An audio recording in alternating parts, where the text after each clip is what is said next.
in New Orleans. I went to Cafe Du Monde and got beignets 3 times. Do you remember what happened the last time you got all stressed out and you were eating sugary stuff? I'm way skinnier than last time. I'm way healthier than last time. You're eating beignets. That's 3 times a day. You've probably heard of the Kardashians, who are famous for just being famous. You don't sing, you don't dance, you don't have any talent. But we're still entertaining people. In a recent post on her mobile app, Kourtney Kardashian talked about how she went on a ketogenic diet for a few months to help with a detox. Apparently, her doctor said she had high levels of mercury and lead in her body, which had damaging effects on her overall health. I don't keep up with the Kardashians or watch their social media posts, but this news caught my attention because I've been doing the ketogenic diet for a long while now. So, in this video I wanted to analyze the Kardashian keto experiment. Do I look fat? Just like 20 pounds overweight. Kourtney wrote, "Keto diets are low in carbohydrates and high in protein and healthy fats. Once I knew the ground rules, I was very strict and really stuck to it. I ate minimal carbs and no grains, beans or legumes. Instead, I focused my meals on fresh vegetables and lean proteins. I would make broccoli rice or cauliflower rice to at least feel like I was eating some carbs. Those poor carbs, they will be missed. Then I would add protein, so I often ate grilled chicken and fish over broccoli rice, cauliflower rice or spaghetti squash. I mixed in roasted vegetables, fresh salads with homemade dressing, and smoothies made with avocados and bananas." Her morning routine also consisted of apple cider vinegar and collagen protein powder, which in my opinion are great for the skin and longevity. In addition to that, she did intermittent fasting. Quote, "For me, this meant not eating for 14 to 16 hours after dinner. I wouldn't eat past 7 p.m. at night, and then I would wait to eat breakfast the next day until after my morning workout, which would be around 10:30 a.m. to 11 a.m. Then, one day a week, I did a 24-hour fast where I only drank homemade bone broth, water and green tea." 24-hour fasts are great, but that bone broth probably kicked you out of the fasted state. Kourtney did say she felt low energy and headaches during the first 2 weeks, but she pushed through this phase. Way to go. Looks like you got the keto flu. Take off my boot. Oh my god, my boot, not my foot. But she would also have a cheat day once a week, where she, let's presume, ate non-keto foods. She missed those carbs. Woo! Man down.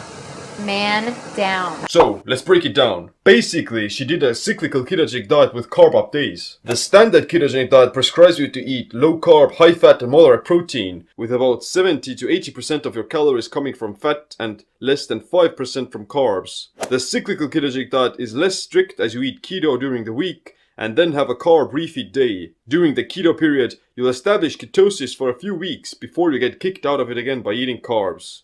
In reality, on a cyclical ketogenic diet with weekly refeeds, you're only entering into ketosis after the first 3 to 4 days. Then you may stay in ketosis for maybe 1 to 2 days, but if you consume some carbs, then you're already out of it again. I'm really hungry, so I'm not in the mood. I'm not a doctor or a certified nutritionist, but I've done intermittent fasting for over 6 years and I've been on keto for nearly 3.5 years. I've also written several books about it, so I get the basic principles. Like Kourtney said, her goals with the diet was to fix high levels of metal toxicity in her blood, but let's also presume she wanted to stay lean and fit. What is ketosis anyway? I should give you some sort of a brief overview. Ketosis is an altered metabolic state in which your body has shifted from burning glucose to fat.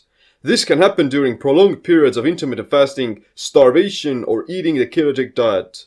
Originally, the ketogenic diet was used to treat epileptic children thanks to its ability to reduce seizures. Now it's being used by people with diabetes and insulin resistance as well. And of course, it's very effective at making you burn your body fat. Although keto is great for reducing inflammation and protecting you against disease, there are no clear evidence that suggests that keto is going to lower the amount of heavy metals in your body. In theory, it can help to promote the cell's own ability to cleanse themselves through the process of autophagy. To trigger autophagy, you need to be fasting for a long time, but eating keto can also allow some periods of autophagy to kick in. The most important thing for fighting metal toxicity is to avoid exposure to heavy metals, like putting nickels into your mouth, touching old house paint, working at a metal factory, touching dirty metals, or eating foods that have been contaminated with heavy metals. She did say that she had small amounts of mercury in her blood, which is funny because fish is one of the most mercury contaminated foods on the planet because of ocean pollution. Fish with highest mercury poisoning are tuna, swordfish, mackerel, shellfish, sea bass,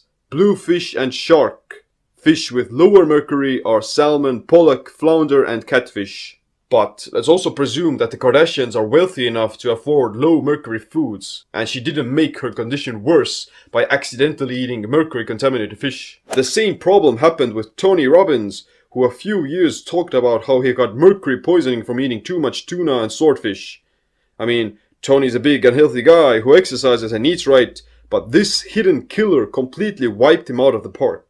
But let's get back to Kourtney. I'm not the cooker. I would say that she would have gotten better results by eating strict keto during the detox period and then switching over to a cyclical ketogenic approach. Carb cycling can be good for boosting metabolism and keeping your thyroid active. And of course, I think that she just loves carbs. I'm the maker of the dough and I roll it out. That's all I do.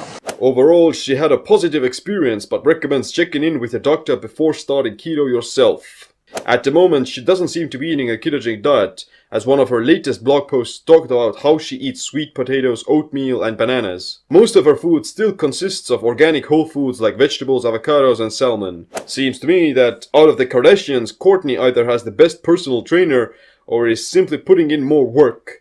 She's definitely in good shape and doesn't appear to have any health issues. It just makes me feel so much better, like mentally, physically. But what about the other Kardashians? Khloe Kardashian, who used to struggle with weight, is now in great shape and she's eating similarly as do the other sisters. In 2017, Kim Kardashian's nutritionist revealed the secrets of her diet. Get enough protein, healthy fats and cut the carbs. She said, "The body is only built to circulate about 1 to 2 teaspoons of sugar at a time, but if you're constantly drinking sugar and eating carbs that turn to sugar in your body, you're wearing down your sugar metabolism over time. A lot of that excess sugar converts to fat, and that's how you gain all your weight." Which either could mean that I'm having a carb intolerance or I have diabetes. To make it more clear, she also said this: "Our blood is made of protein, and if you were to mix protein with sugar, you'd get caramel." I'm not sure about the scientific validity of those claims, but you get the idea, we get the picture. Too much glucose in the bloodstream will make you diabetic and obese. You're like a closet eater. You need an ankle bracelet. Kylie Jenner, however, seems to be eating whatever she wants, as her social media posts show burgers, waffles, potatoes, tacos, and such. She was also pregnant, so maybe that's why she was so hungry. 2 burgers.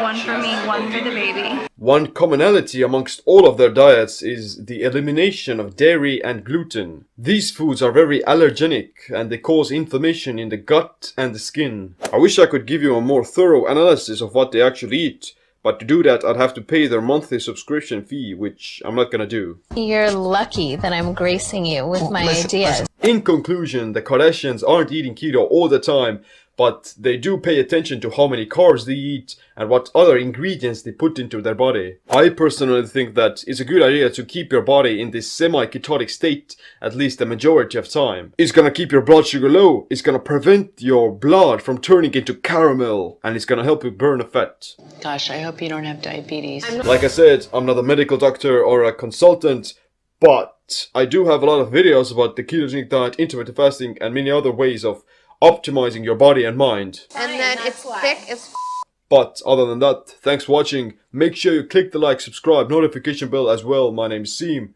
Stay ketotic, stay empowered. Caramel.